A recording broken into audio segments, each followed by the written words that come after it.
Welcome to The Real Build. I'm your host, Bill Ryman, your broker builder, and today I got a special guest coming from Centralia, Washington. W&N Development was initially established as a secondary company to Midway Homes. His parents, Wayne and Nancy, had always been self-employed and started with doing mobile home development. They grew the company into owning multiple mobile home sales lots. W&N Development was established to take over the site development side and then eventually moved into modular home builds. Since then, they have expanded into concrete pumping, Butler Pre-Engineered Steel buildings, asphalt seal coating, landscape curbing, and several other side ventures, which I'm excited to get into today. A vast majority of W&N's work happens on a local military basis, but they also provide service for the private industry. The company has grown from 10 to 15 employees to currently around 80 employees, with some of those being around nearly since the beginning of the Fort Lewis journey where they first started. They continue to grow as new leaders. The company come forward. Kyle, welcome to The Real Build. That was a long intro, tongue twister there. How you doing today? I'm doing good, Bill. How about yourself? Good, man. It's Kyle Vander Linden is here today with us, and I'm excited to have him on today.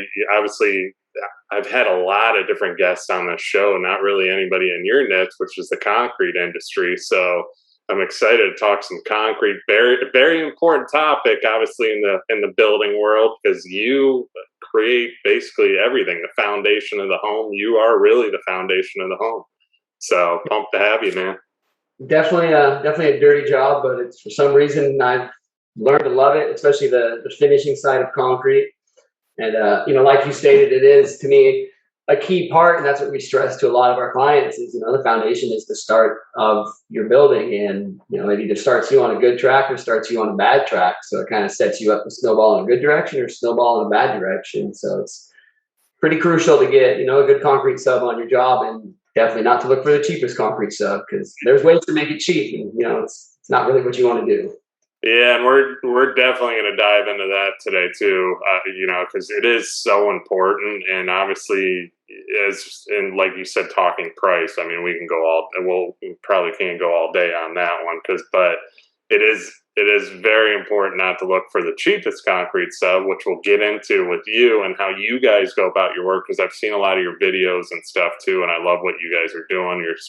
You're doing it right, and that's what this show is all about, teaching people what to look for in the construction industry. But everybody I've had on here, similar mindset. They just want to do things right. They want to take care of the customer, and just go above and beyond each and every time. So with that being said, I want to get into, obviously, your background.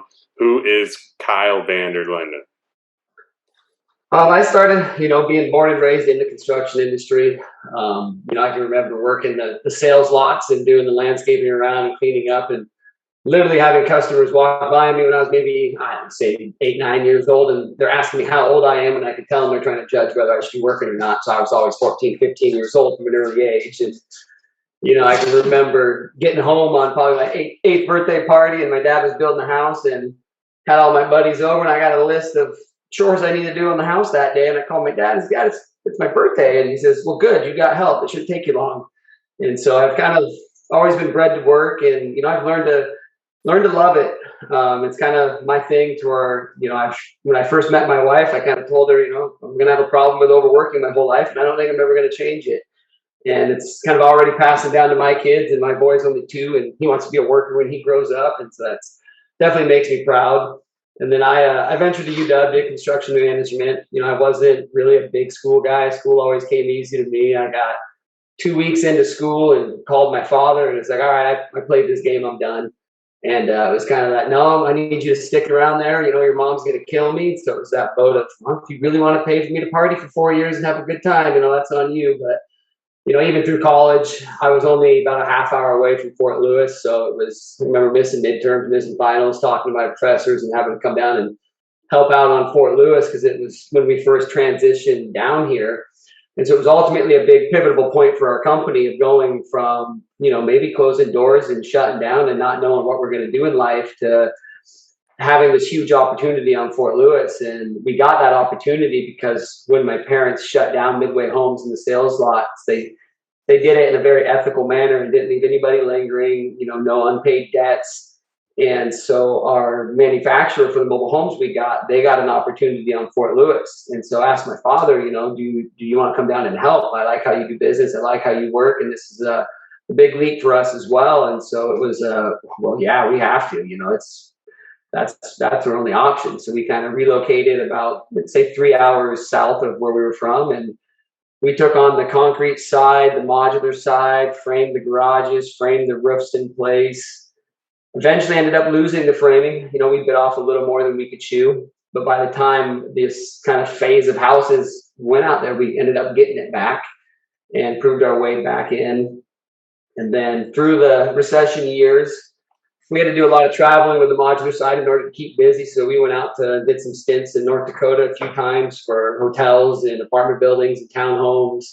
We went out to San Jose in California and did a bunch of modular units on some PT decks. We did some modular for Yellowstone National Forest, a big old lodge that was pretty outstanding. Actually, some in Clay Elm that's local to us, and the modular industry has certainly developed. I mean, they were condos that they were selling for millions of dollars, and it's definitely not your conventional square box anymore. Yeah. At that point in time, I'm a family guy as well, and so I didn't always want to have to be traveling for chasing work. And I apologize, I had slopping up some water.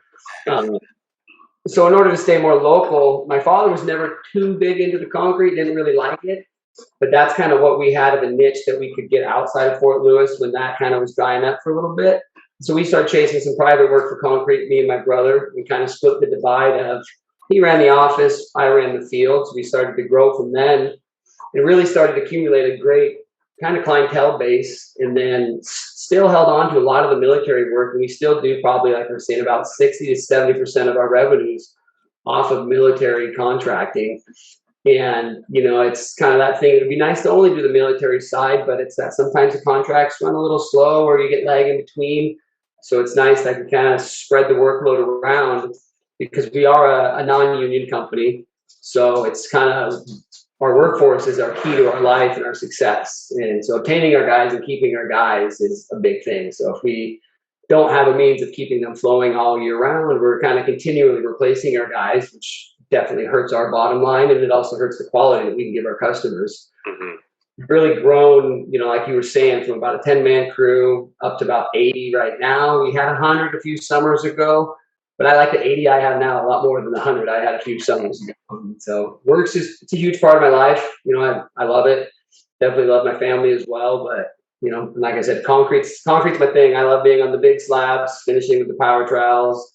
Every now and again, we'll play with the laser screeds. We're by no means like the big concrete outfit out there. We're on the smaller side of the commercial. So our niche lands in like the apartment buildings, retirement homes, multifamily homes. Every now and again, some residential. The military work we actually got a gig that we do a lot of maintenance contracts for the military, and it's Lincoln Military Contractors owns a lot of residential property, and then they lease it back to the Army for the housing. And so they'll get budgets allotted each year, and they have a hard time finding people that want to get out there. And so that's what's allowed us to branch into the asphalt seal coating. So we'll grab that and do that for them. That's our guys in landscape curbing. We're doing mini blind replacement in homes this year because every residential home, they can't have the drawstrings anymore. They just want the mini blinds that just pull and push. So we've had 2 crews of mini blind installers this year. We got into exterior utility plumbing, adding clean outs outside in the old houses. So a lot of it's came down to just building connections, doing right by our customers, not cutting corners in order to hit our margins. It's more of, would rather have a job and make less than I want, but have that quality come back.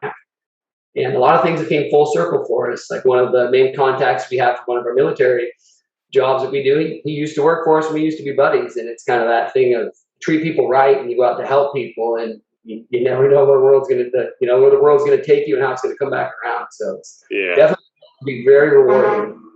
Yeah, I mean, and a few things I want to brush on because what you're doing is awesome, man. Growing and how fast you're growing and so on too, and the core group of people you have, and that's what it's all about, obviously, too. I can relate with you a lot in what you just said too. I mean, I grew up in a blue collar family. My dad, you got to work, military guy, work for what you want. You know, you're not if you want it, you got to earn it, and that's the thing. I mean, he had me doing so much dumb odds and ends of stuff I probably shouldn't have been doing as a kid too. You know, I remember I might have said this story. I remember being up on, and anybody that's listening to this, don't take it. But I remember he had me up on a scaffold as a kid, and I was like standing down a screen enclosure and having to repaint the whole thing with spray paint cans. And then I've talked about having to move cement block from one side of a lot to the other side, which was pointless.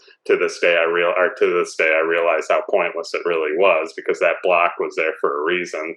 The concrete guys put it there for a reason, but he's like, no, go move it over there. It needs to be over there, just to give me something, make me work and have something to do. But it was the same with all my, me, my brother, and my sister. He always had my sister even working too. And I grew up in a family business just like yourself, but we always had to work. We always had to put in the work, and to this day, it's that same way. Nothing was ever handed to us as well. And I work with my brother, polar opposites, just like yourself, and that's what makes us work well together. My brother's a lot more out in the field. I do a lot of the office stuff, but we both work well together. I deal with a lot of the client stuff, the bids, the money, so on. My sister's handling our financial end. So we keep it that tight-knit family, and it's so important. Family businesses are tough, man. Obviously, and I was going to go into that with you too, is, how day too is the nice thing about it. Yeah, I mean, how has it been working in the family business with you? And my dad started in concrete too, so I'm very familiar with concrete. I remember working on his concrete site as a little kid, and then he kind of grew into custom homes, and that's where we are now. And now we're in the luxury end of things, where me and my brother kind of have expanded more into that. But family business, let's talk about that a little bit. It's definitely a juggle. I'd say, like, me and my father, if anything, I've probably butted the most heads, and we had a pretty rocky few years, and but it was always, to me, I'll chalk it up because we're too similar. We're too much alike. Yeah. And currently, right now, I'd say I'm sure he's going to listen to this. I'd say we have the best relationship we've ever had, and we're showing each other appreciation and gratitude, in which is a new thing for us, which has been a game changer. Because my dream's always been, like you said, we've always had to earn what we've had in life, but I've always had a very blessed life. I was able to buy a car when I turned 16. Some people say, oh, look at this spoiled kid. It's like, well, I work my weekends. I work after school. Like, I put in my time. Like you said, I used to get, when I was younger, I can remember going up a ladder, if I didn't skip a rung, it's, I'm getting called something, you need to speed up. And it's just how I was raised. And I appreciate my father for that, teaching me that work ethic, because if I didn't have that work ethic, I wouldn't be where I'm at now. But it's definitely a juggle. Me and my younger brother, we get along pretty darn good. We have our times. Sometimes we butt heads, but we can, have it out a little bit. And then, an hour later, we can have a level conversation. And I think it makes it good because it holds accountability. And we have our different areas in the company to where we might not have to agree, but this is his realm, and he can trump me in this realm. And then this is my realm, and well, I'm going to trump you in this realm. Yeah. And so creating that divide, it allows us to kind of divide and conquer. Yeah. And it definitely is, also rewarding too. Of my goal is to give my parents a good retirement, and let them step back and make more money than they ever had. And we're making that happen for them. So it's hitting one of my major goals in life right there. Yeah, like I said, man, I relate to you in a lot of ways. Same exact thing. And just going back to when I was a kid too. I mean, I used to have football practice on early Saturday mornings, and go straight from football practice right to working for my dad, while everybody else kind of did their thing, had fun, went to the beach, whatever. So, and people were like, man, you work a lot. I actually did a Facebook post a while ago about that. And a lot of people I played football with, they're like, we remember that. We remember you were always the one that had to go to work right after. And it taught me a lot. I have a lot of respect for the business, a lot more, and it gives you that work ethic. I'm a lot alike with you too, as far as my relationship is that she knows I like to work. Work's what kind of keeps me moving. It drives me even at night. Like she'll go to bed, I'm in front of my computer editing, doing what I got to do, obviously with this podcast and content and so on. And it's so important to have that work ethic because, not a lot of people do. Too, or not a lot of people are taught that, and you're teaching that to your kids. I plan on being the same with mine as well. So love that. Let's get into your concrete work. Obviously, that's what this show's all about here.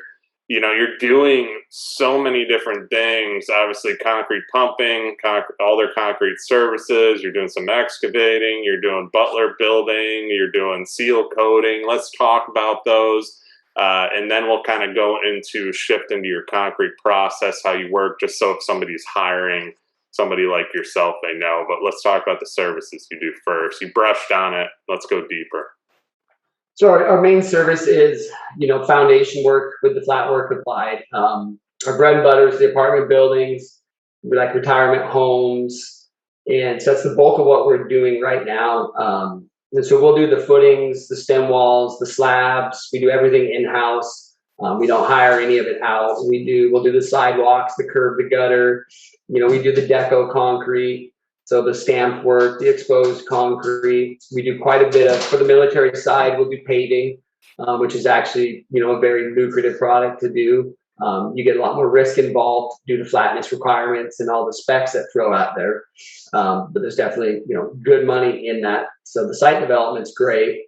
The seal coating, the bulk of our seal coating we're starting to branch that outside of Fort Lewis, but we got into that due to that maintenance contract. So the bulk of the seal coating is on Fort Lewis, which is also very easy, but really dirty job. You're mopping tar around on a hot road and you only do it in the heat. But it is rewarding, and it is also very beneficial to protect your asphalt, get that life out of your asphalt. It's a big investment, and to protect that investment, it's crucial.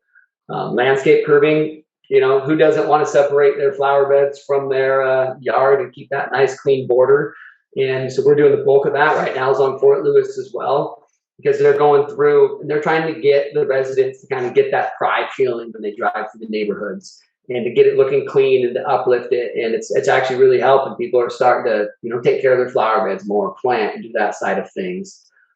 Concrete pumping, we got into that because we had a project and we were able to buy a pump for what we would have paid somebody else to do our pumping for us. So it's like, why not add a service? And then we had an opportunity to take over an outfit that was, going under. And so we bought their pumps and got their operators. Since, employees, you got good ones, you got bad ones. So we've since had some of our pump employees, try to take our business, start their own, play that game. So I think the pumps have probably been one of our more rocky adventures, but we pump so much concrete for ourselves. It's easier and justifiable to gain assets and buy pumps than it is to be paying, the big players to come pump for us. Yeah. The Butler steel buildings, kind of same scenario. We were going to put up our own steel buildings and looked into it. And in Thurston County, there was no Butler rep. So it was for what it would cost for us to become their county rep. We were able to be their dealer here and put up our own, supply ourselves our own building. So we haven't done any large scale pre-engineered steel buildings. The bulk of what we're doing there is storage units, which on the concrete side, I love storage units as well. You got a nice big open area. You don't have all the pipes and penetration. So when it comes time to finish that concrete, it's nice and flat and you can make it pretty. So that's kind of what pulled us into the steel side.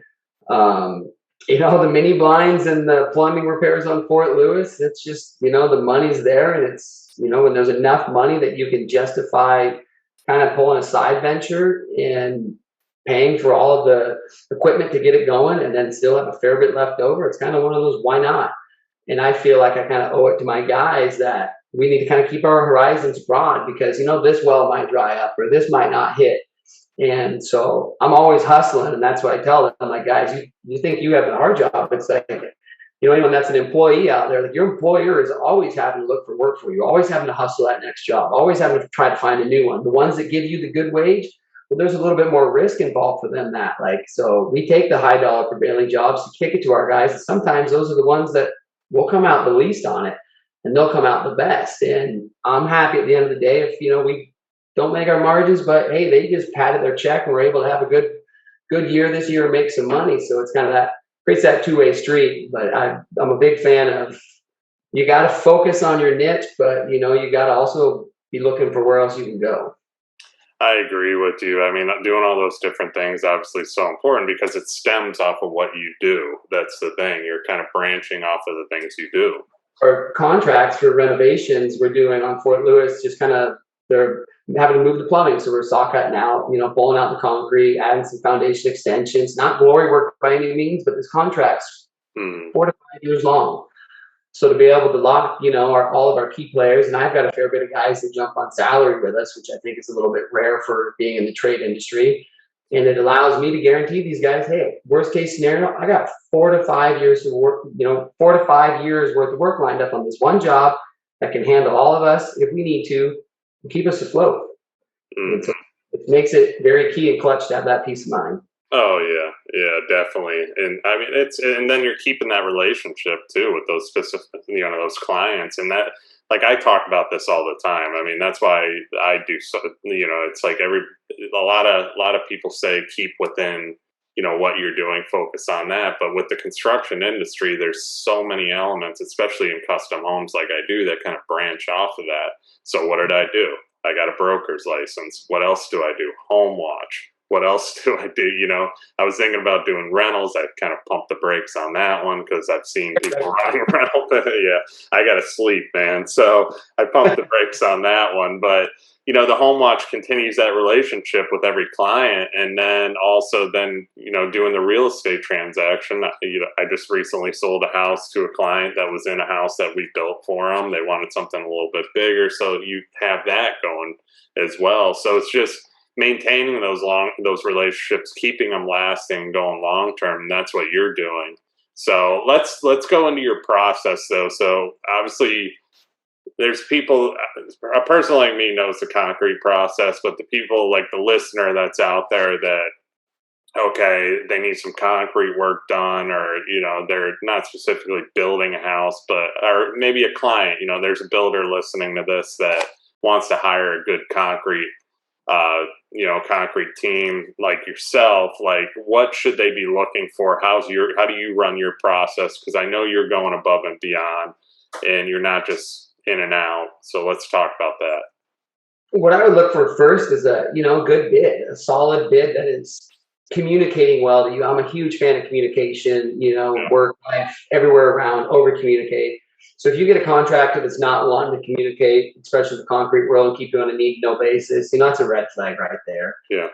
Like with our bid, we itemize it out. So you're going to see footing, stem wall, hold downs, this, patio, slab, and for everything has a unit price. If your contractor, especially your concrete guys, trying to keep secrets from you, be wary, take that bid that's a little bit more, that put the time in to break it out versus just looking at this, I'll do it for X dollar. Here's my big list of exclusions of what I don't have in there, but I'm really not telling you what I do have in there either. And so an itemized bid to us, it protects me and it protects the client. Plus, as stuff changes, in the design and whatnot might move.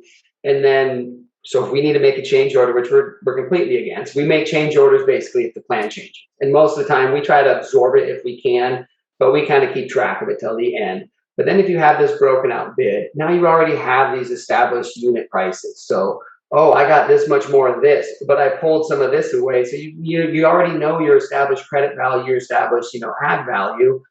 And the way we see it is it helps us too, because then you can't really argue it. It's like, hey, this was good at bidding time, so now this is good at that time.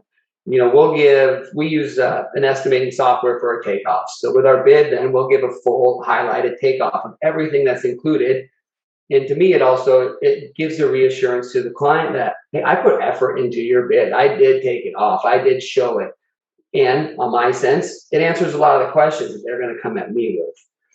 I'm a high fan of talking about like the process and explaining some means and methods, ask some, kind of what they plan on using, who their suppliers are, what mud they use. We don't shop our suppliers at all. We're big on the loyalty.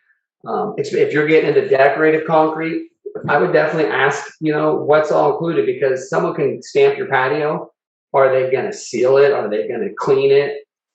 Ask them the questions of, is there maintenance? If any concrete guy's telling you your nice patio he's going to pour you is maintenance free, don't use them. By no means is concrete a maintenance free product. It's not a once and done. If you want to keep it looking good, you're going to be maintaining it every year, every third year, or it's going to distort. So if they're not trying to kind of line up some of your expectations on what you're going to get and asking you what you want, it's because they don't care. And they just plan on slam, bam, thank you, ma'am, and collecting their money from you. So it can, like a patio can cost $8 a square foot, or it can cost $20 a square foot, depending upon what you want. It's like when Reber was talking about doing his basement floor coloring, and what he was happy with on the price in there, and that just hit me big time. It's just controlling those customer expectations of. Yeah. We've got guys like I had a client that wanted us to do his shop in his garage. He wanted an epoxy finish because I did my own garage for the first time, colored it, did all this, and I love it. And I'm like, all right, I'm excited about it. And then he talks, well, I just want, like a Home Depot. It's like, if you want a Home Depot kit, go to Home Depot, get a Home Depot kit, and do it yourself. And a lot of it's huge into customer expectations, especially on the finish side, where the guys, if you're wanting a pristine quality, there's a lot of steps to it. And so when I'm asking a customer, what do you want at the end? It's not because I'm trying to cut corners. It's because I want to make you happy, and I want to make you happy at your price point. So, if you want to pay for an F product, you're going to get an F product. But to each their own. It's such a perspective of what's high quality to you versus what's high quality to me can be two different things. So I'm a big fan of controlling the expectations. So because concrete guy's not doing that, stay away. And if your concrete guy has some history behind him, look into his past projects, try to figure out who the framer was in those projects. If the framer is to me, it's our biggest report card comes from the framers and the subs following us. They don't have complaints, and we're not making their life harder. That's our biggest compliment we get. And so framers tend to love us. I'm a big fan of, you got to use some technology. We run everything, all of our foundation layouts, even if it's a square box, we use the total station unit. So we're requiring survey hubs. So if a concrete guy's asking you, hey, are you going to have survey to control your building? That's a good question for him to ask you. You want him to ask you that sort of stuff. So that way he's putting your building where you want it. He's going to have it square. He's going to have it true to dimension. And so just the more they care, the better. In details, big. It is literally what you just ended right there. It is all about the details too. And it's like concrete, you kind of brushed on this. Concrete isn't just concrete. When we talk about this, it's the foundation. So having a good concrete company is so important, because if the concrete's off, everything's going to be off. Foundation, everything, especially where I'm at too, having to build on, pilings and all the work that goes into these houses structurally. If one thing is off, pool decks are off, whatever, it's just, it can create a mess too. And people are just like, it's just concrete work. I'll try and find the cheapest bid. But it's like you said, and I've talked about this a million times, the cheapest price isn't always the best price. I've stated that because it's like you said, people are willing to pay for quality too. There are those people out there. They see it, they want it, they don't want to deal with the headaches, they just want things done right. Tom Reber actually brushed on, like you said, about he's like, I'll pay whatever. He goes, a lot of these guys were coming in cheap, this and that. He goes, I just don't want the headaches. And I actually had a conversation with him on his podcast about it too. And it was, it's just a lot of people are willing to pay good money because they just don't want to deal with the crap that goes on later. Well, in the concrete world, there is no cheap repair. Yeah. That foundation's off. You play a framer, but you can't pull out a saw and cut it and fix it. There's no cheap repair. So that little bit of bid deficit at the beginning could save you a lot in the end. Plus, to me, that low guy, a lot of the times they know where they're going to hit you or beat you for more money, like any other trade does. So you pay for it right, you get started on a good path, And concrete, if you take care of it, it does last forever. So you're going to look at this forever and kick yourself in the butt forever if you pick, the low grade guy. And another question I just thought of, I'd ask your concrete guys, kind of like any sub, ask him how he likes to deal with inspectors. Ask him how he feels about, the third party inspectors or the municipal inspectors. If he's that guy that just wants to talk crap about the inspectors, how stupid they are, how much of a pain in the butt they are. Well, I love inspectors because to me, they cover my butt too. And to a thorough inspector that's actually going to inspect per plan and hold my guys accountable and hold us accountable, well, he's taking some of my skin out of the game because he's making sure it's done right. So that guy that hates that inspector or dreads that inspector or runs from that inspector, well, he's trying to hide something from that inspector, and that should be a red flag in itself.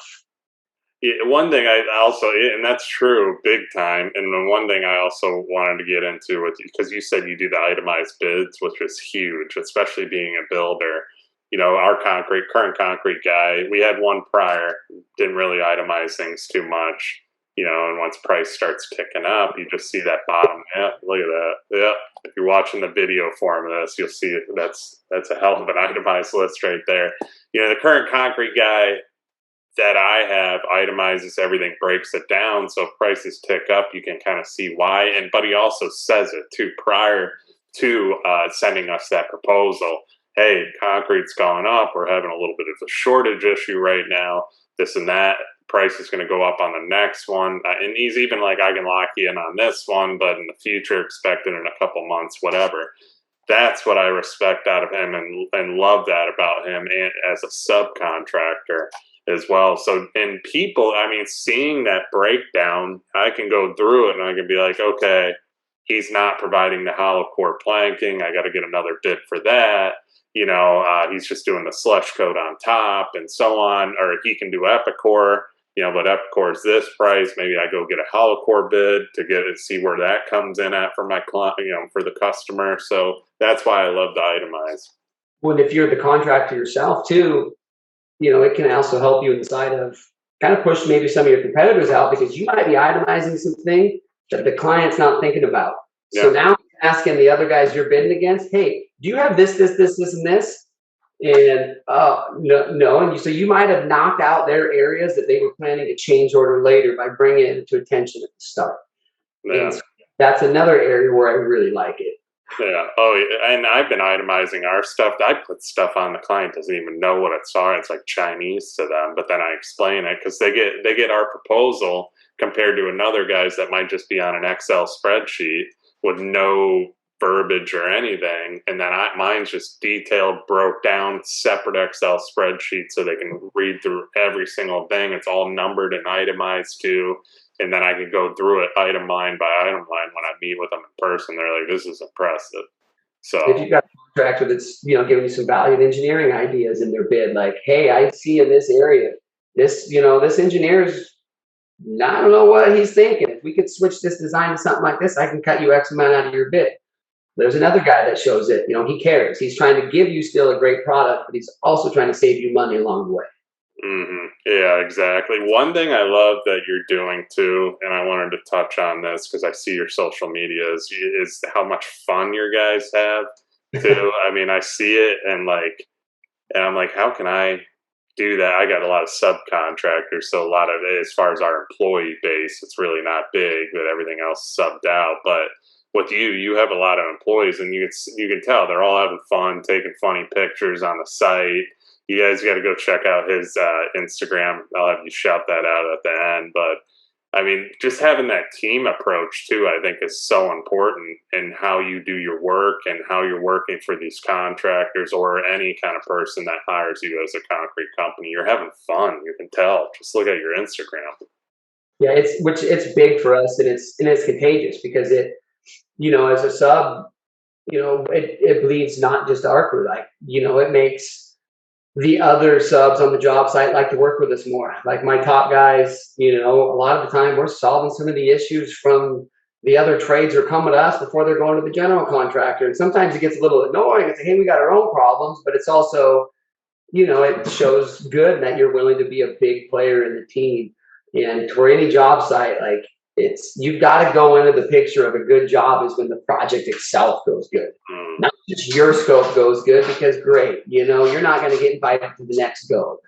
But if you go and you worry about the project as a whole, it's better yet. And the morale for the guys, it's huge, because, you know, like we learned in Arte, it's, you know, if you keep a guy just for a paycheck, he's going to leave you for a paycheck that's better any time of the day. But if you're helping them grow, you're giving them a good atmosphere, for one, they're happier, and you're going to make more money.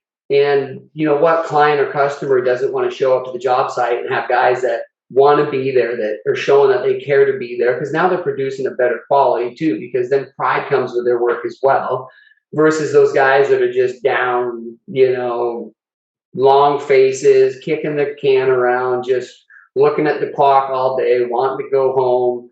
It's like, work is work. It's not like you're going to get your guys to want to go there, but you can get them to be happy when they're there and enjoy the people that are around them, which is why also you've got to make sure if you get bad eggs, you smell them out and get them out of there, because that positive attitude breeds, but the negativity breeds a lot faster if it starts coming out, and it starts at the top.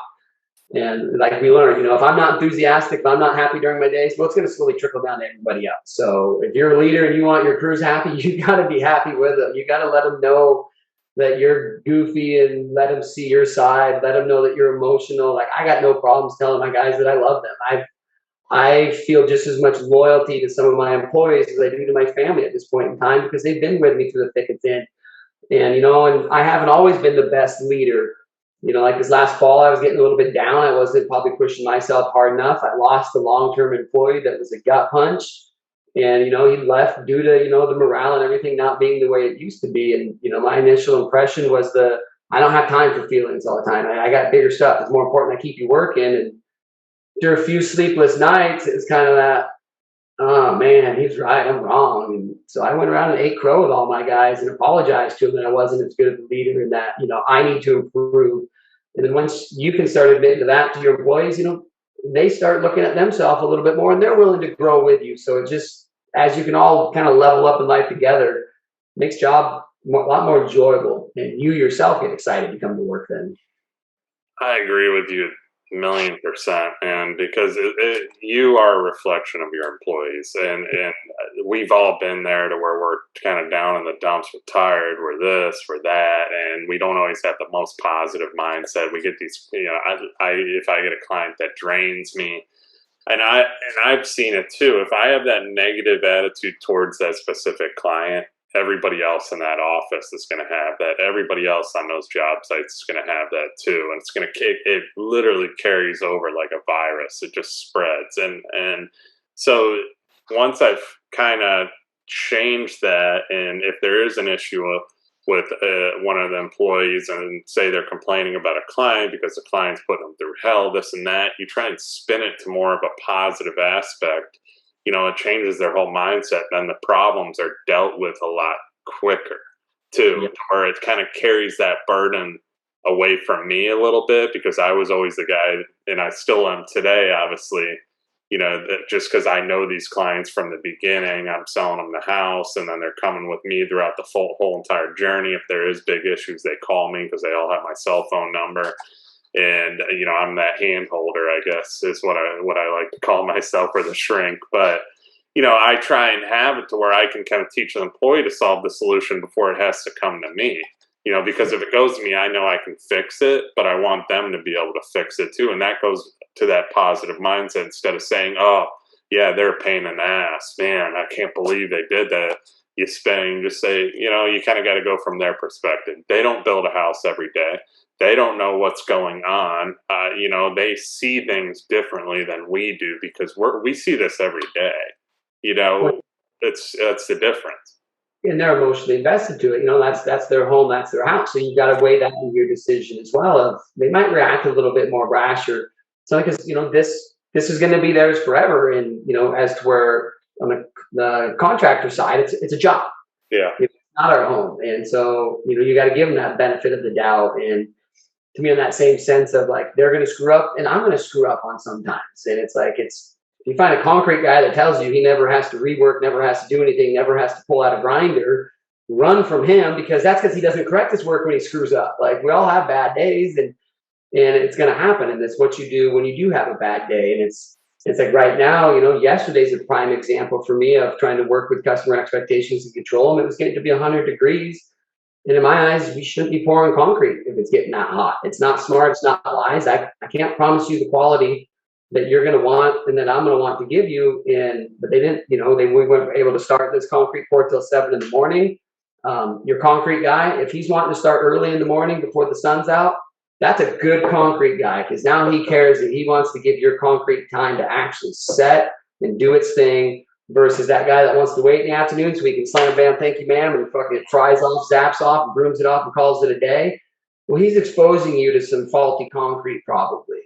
And so if you get a guy that's trying to help you, let him help you. Like, to me, if it costs a couple days in the schedule to wait for a better day to place concrete, listen to him, because he cares. And that means he also wants to be proud of his product.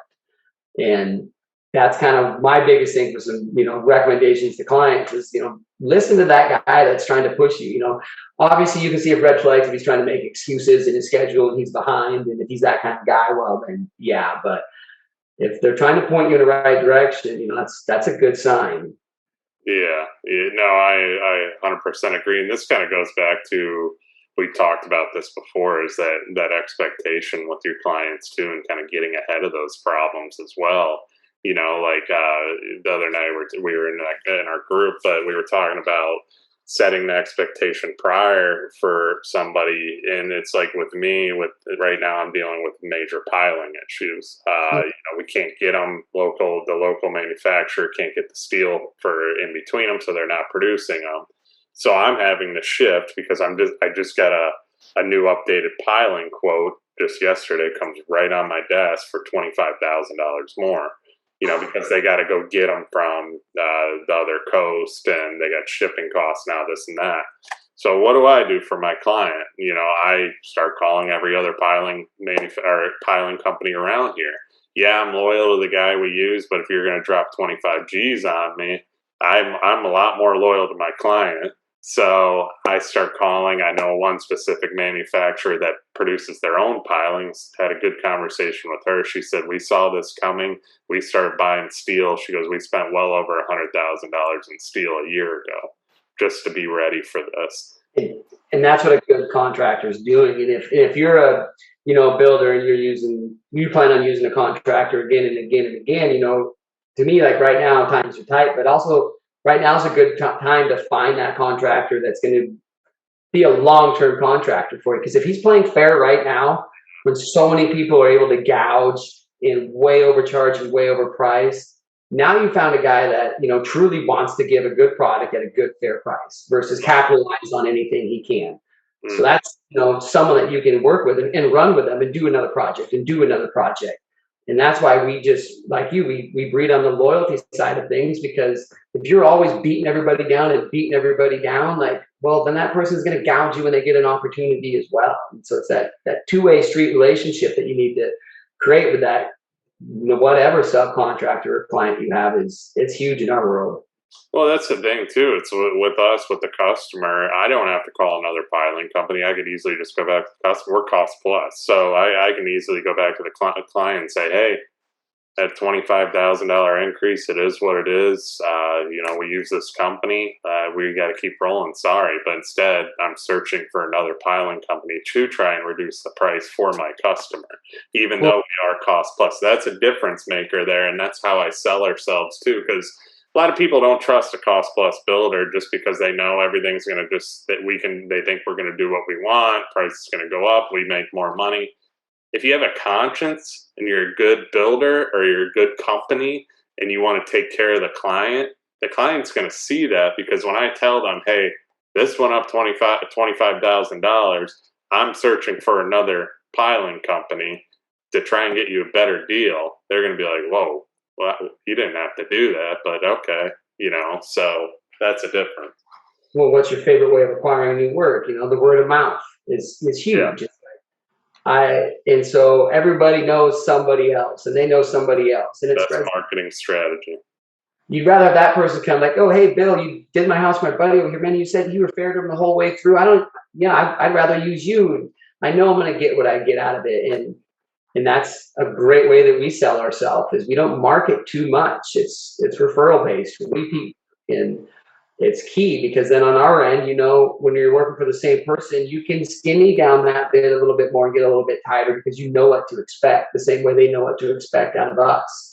Yeah, exactly. I mean, and then that's the best form of marketing. I mean, repeat business referrals, that's the best. It's better than any kind of internet marketing you possibly have. And that's the type of marketing that carries on forever right there, for sure. Anybody can pay for a fancy website, but you can't really pay people to talk good about you for very long. Exactly, exactly. Going off of what we just said, though, are you seeing any kind of shortages in concrete? Are you seeing inflated prices? Obviously, on the building end, we're seeing a lot more than what the news is saying, you know, because we're the ones that are hands deep in this situation. What do you think? The pricing definitely going up. Concrete itself, not too much more than a typical year. Yeah. Our biggest ones, you know, we'll mainly use the lumber for the forming side, and that was a huge hit just at that. Rebar's gone up significantly for us. Usually I never really put time frames on my bid, but right now I'm kind of putting on there about 90 days, you know, but I don't bid right now like with rebar, what is it if I buy it tomorrow? Because our jobs were always a few months out, especially the military projects. We're bidding, we're not starting this job for 8 to 9 months. And so we anticipate some growth and we leave some room for that. And that's also why we strive on loyalty with our suppliers, because if you're that guy that's always beating your suppliers up, when materials are shy, they're going to gouge you too. And so our supplier, like for our rebar that got tight, our rigid insulation, our polys, all that stuff, they let us know well ahead of what they're seeing. They let us stock up on it at this price. They see basically how many jobs do I have out and contracted or with, you know, letters of intent to use us. And they let us buy all of our rebar, buy all of our poly for that. And so that's a nice thing of having an established contractor, because they have those relationships. They also have those funds. I mean, we put out a lot of money in this beginning of the year just to load up our yard, so we don't have to worry about it. Like domestic rebar on military posts, we're only supposed to use domestic rebar. We can't use import unless there's no other bar to be found. Well, domestic rebar might be a thing of the past here soon. So, well, obviously we got a lot of domestic rebar sitting out front so we can take care of our customers. In the same sense, like our suppliers are good ones. They're good enough and loyal. If you didn't priorly use them, and if you call them now and you want 20 tons of rebar, they're going to tell you where to go because they're holding that for their good customers. And to me, that's where the loyalty and always playing fair and not trying to beat up everybody along the way for a better price. Like when I go for concrete, we've got probably 4 or 5 big players around us. I'm a bid to the one. If you're playing fair, I don't shop you.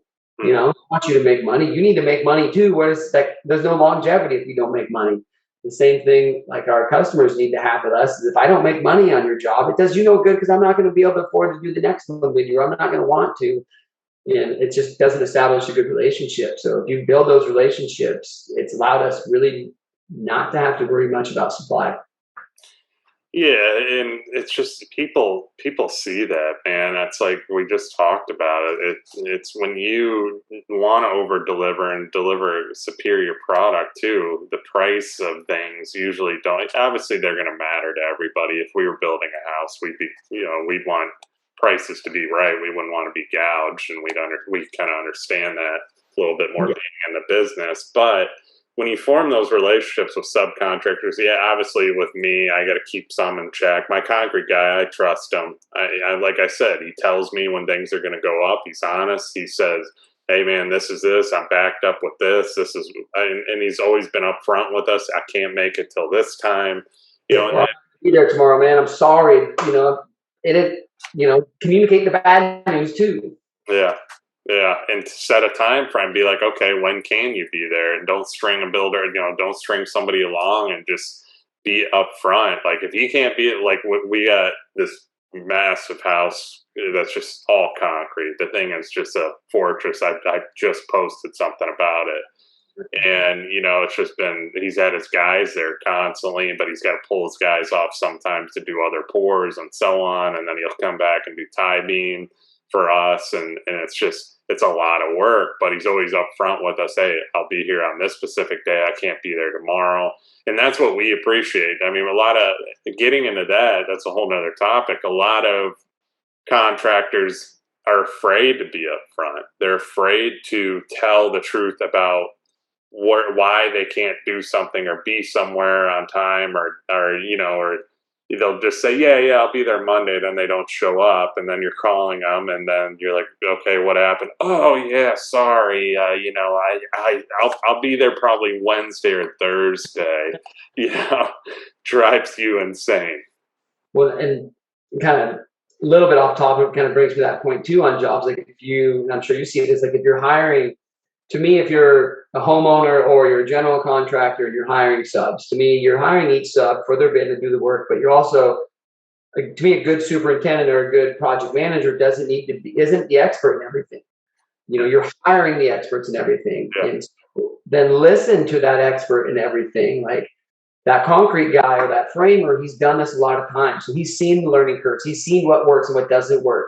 So you got to kind of put your ego aside a little bit. And if you get these coordination meetings together, actually utilize them then.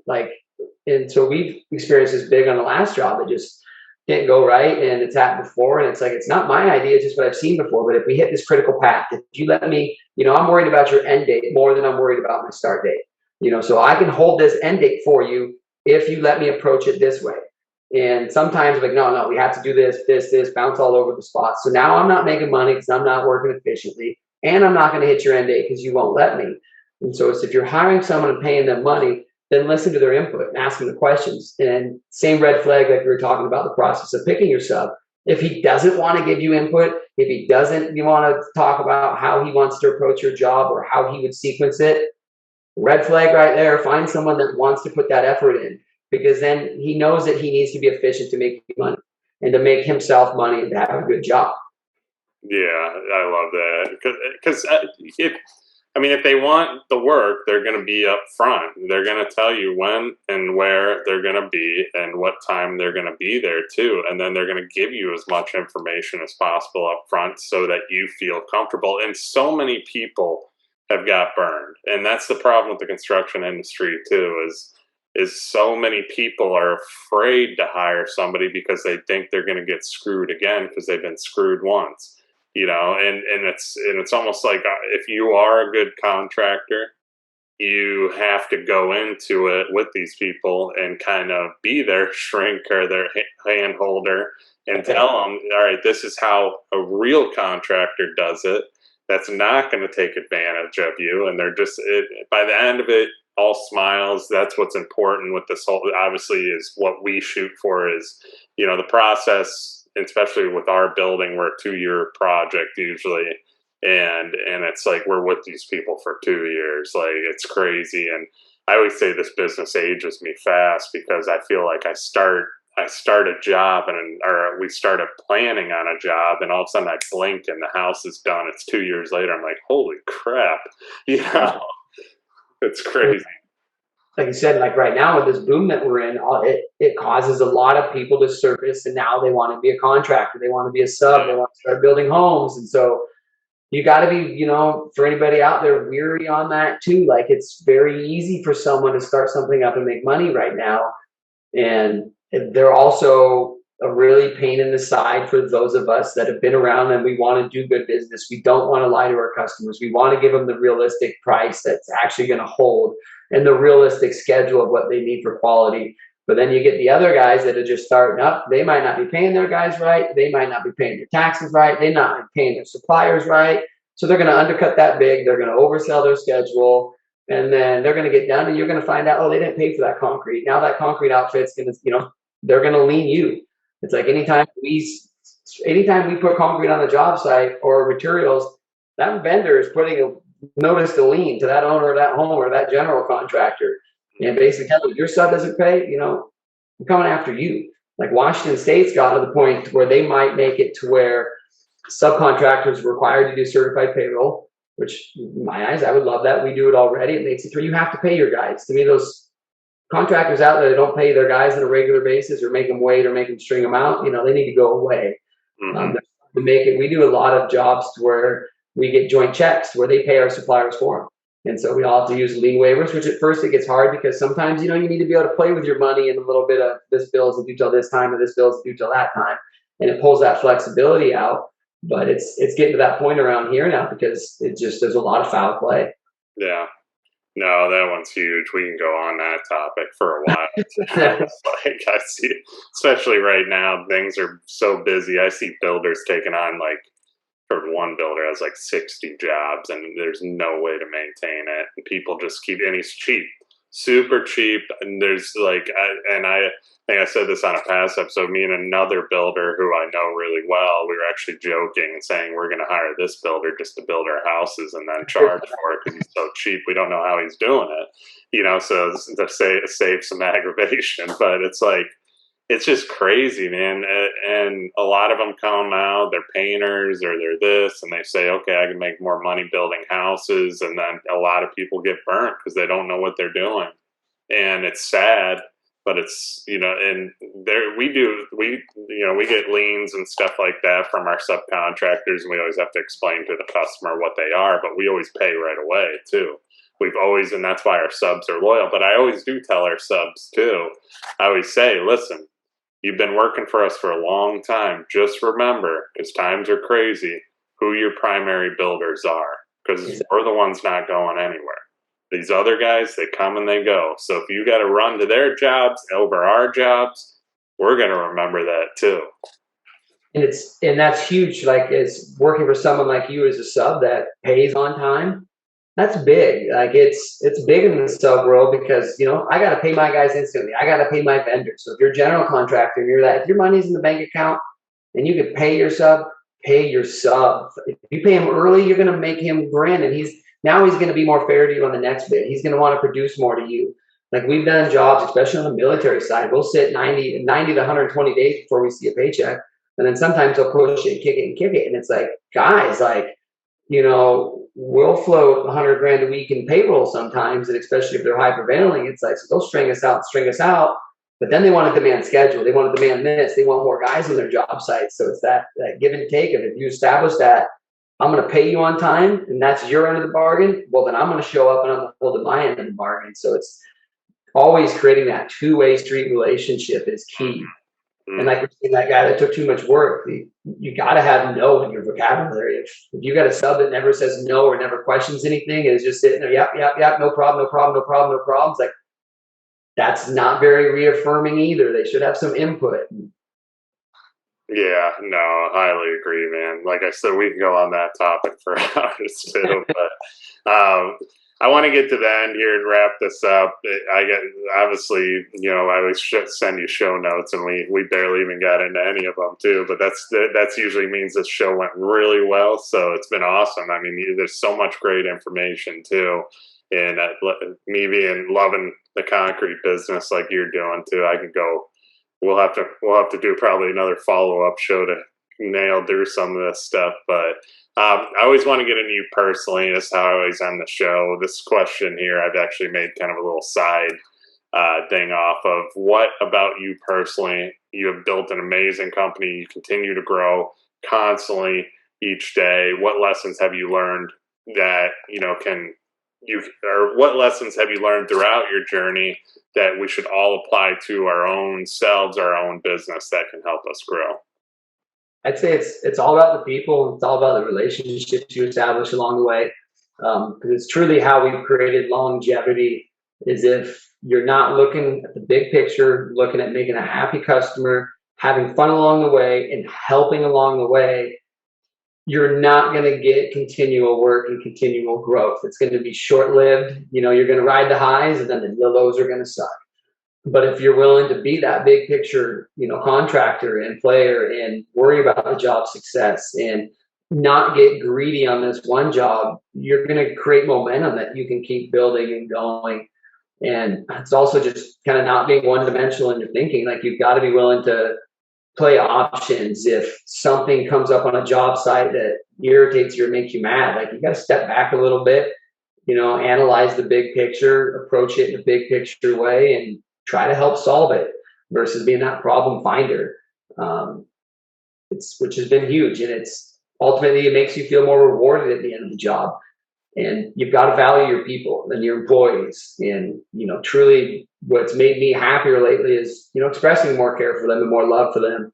And I show up to their birthday parties invited. You know, we do hikes. We're doing a hike at the end of this month and bringing the guys out. Like, we try to show that gratitude, and like we learned through Arte, and it's helped me a lot of the Arte approach of finding more happiness through my employees, through my guys, letting them know more who I am, and taking that mentality of I am who I am. You know, if you're gonna like me, you're gonna like me. If you're not gonna like me, well, then that's fine. You know, go not like me somewhere else. And it's truly helped us become more successful and just snowball. We've got good momentum now, and it's just building and growing and going, and just connect to those people. You know, don't forget, like I said, that guy that used to work for us, we were buddies. We used to be drinking buddies, and he'd show up late to work all the time. And finally it was like, man, I got to do what I got to do. And so I had to fire him on good terms. And well, now we do millions of dollars of work for him every year. And, you know, we've been friends ever since, and we're still friends. So that guy that you might think you're above right now, shit changes, and it's not a good mentality to have. Yeah, right there where you ended that was huge, man, too. And I mean, you are definitely doing every single thing that you said there, and the employee thing is so huge. And we do as business owners, we kind of, that slips our mind quite a bit. I mean, just that, you know, you're establishing a friendship with these employees, which is going to keep them there forever. It's going to be, you know, something that they want to work for you. They want to, you know, be by your side, see the business grow, be a part of something big. And obviously you're in your social media, you just look at it, they're all smiling, having a good time. Well, if you keep losing that top tier of your company, you can't look at it as they can't hang, they can't do this, and try to find any reason it's not. You got to take that back to yourself and step back. Like, what am I doing wrong that I'm having to replace these guys all the time? Like, you know, especially if you're paying them right and they're still leaving you, you know, that's on you.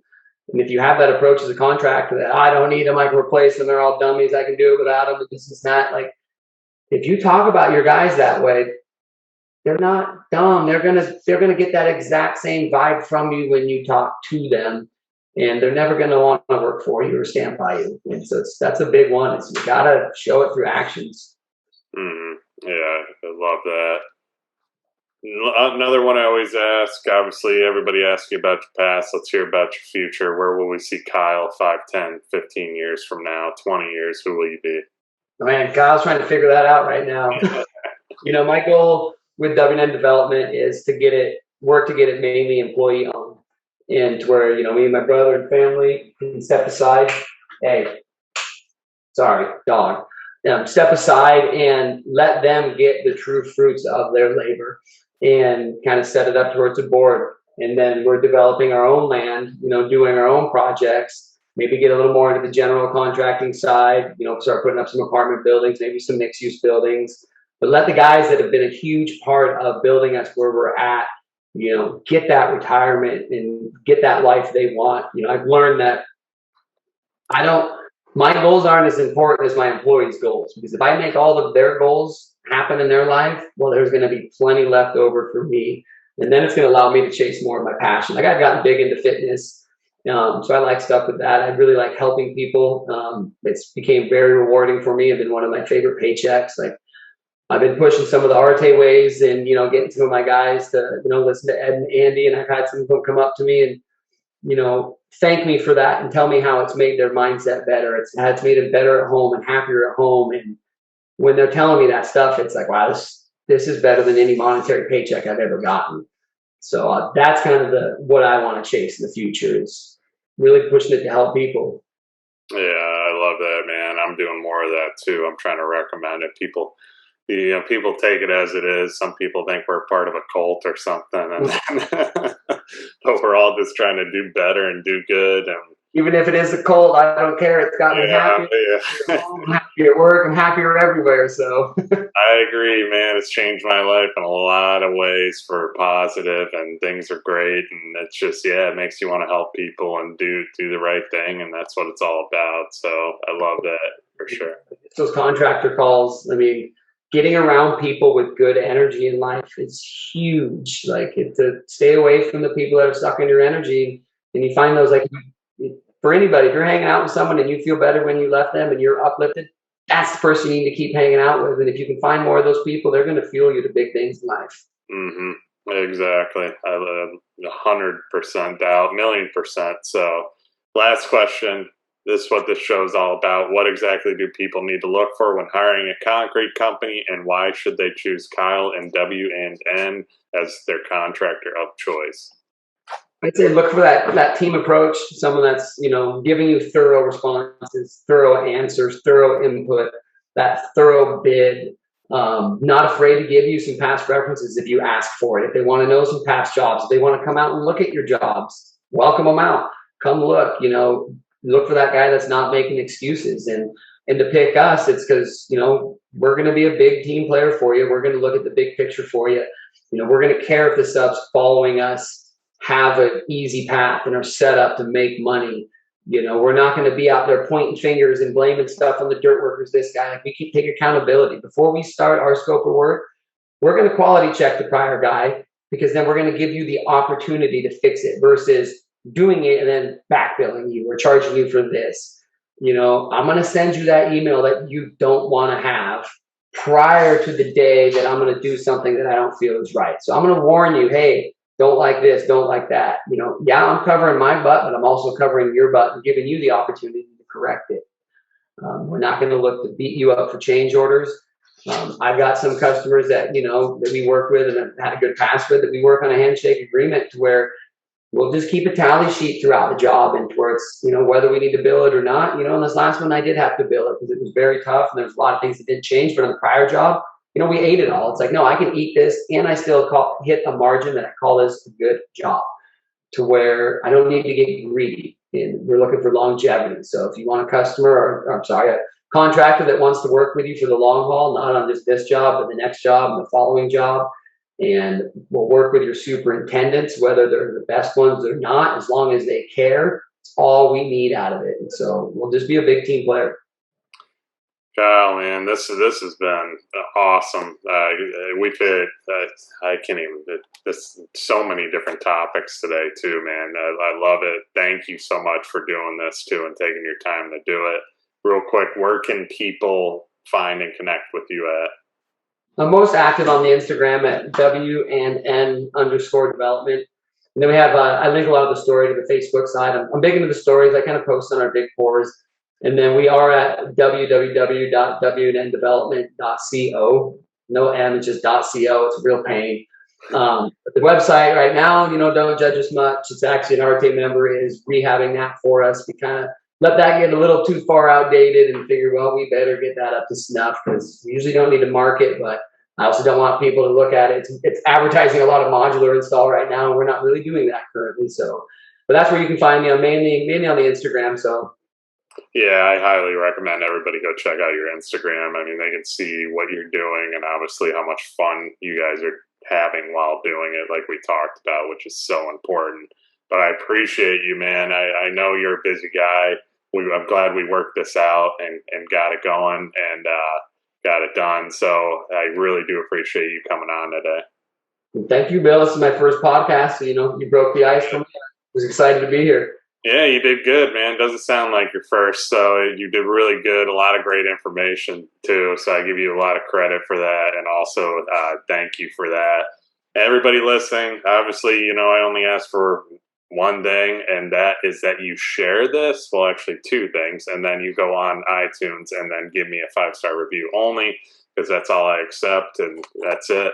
And also comment on it too. Write some comments, and I appreciate everybody listening to this show. It's growing each and every week, so thank you for that, and I will see you on the next one.